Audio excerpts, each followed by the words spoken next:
त्याची बुद्धी करण्याकरता संतांचा अवतार मानले.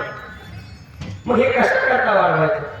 काय काय गोष्टी सांगितल्या वाढवायला सुख भक्ती भाव धर्म कुळाचारण उलट जाऊ आपण ना कुळाचार भाव भक्ती आणि धर्म आणि सुख काय काय म्हणायला पाहिजे?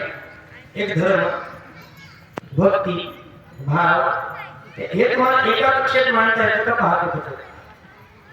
कसा क्रम लावायचा ते आता वेळ कमी आहे. कसा क्रम लावायचा तर तुम्ही थोडा गृहपाठ असला पाहिजे. कीर्तन झाल्यानंतर गृहपाठ देऊन जातो.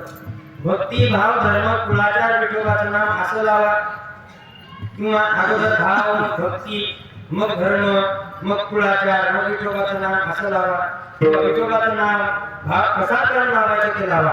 या कामासाठी संत आले कारण या 5-6 गोष्टीमध्ये आपल्या सर्व भारतीय संस्कृतीचं किंवा परमात्म्याला प्राप्त करण्याचे सर्वात सुलभ साधन सांगितले. संत अवघड बोलत नाही, सोपे वर्ण आम्हा सांगितले संती. संत अवघड सांगत नाही, लोकांना अवघड पडत. एक म्हणा महाराज आम्हाला परमार्थ करायचं, देवाचं ज्ञान घ्यायचं, मला आत्मज्ञान प्राप्त करायचं. मी म्हणलं कुंडलिनी जागी, तो म्हणला कीर्तनात जा करायला तर कुठे कुंडलिनी जागी कशाची? कीर्तनातच मी जा करायला तर खूप झालं, कुंडलिनी वगैरे आम्हाला मग त्याला म्हणला बाबा देवाचं नाव स्मरण. तो म्हणला इतक्या होते. मग अवघड सांगितलं तर मला जमत नाही, सोपं सांगितलं तर याला होईल. असे लोक आहेत.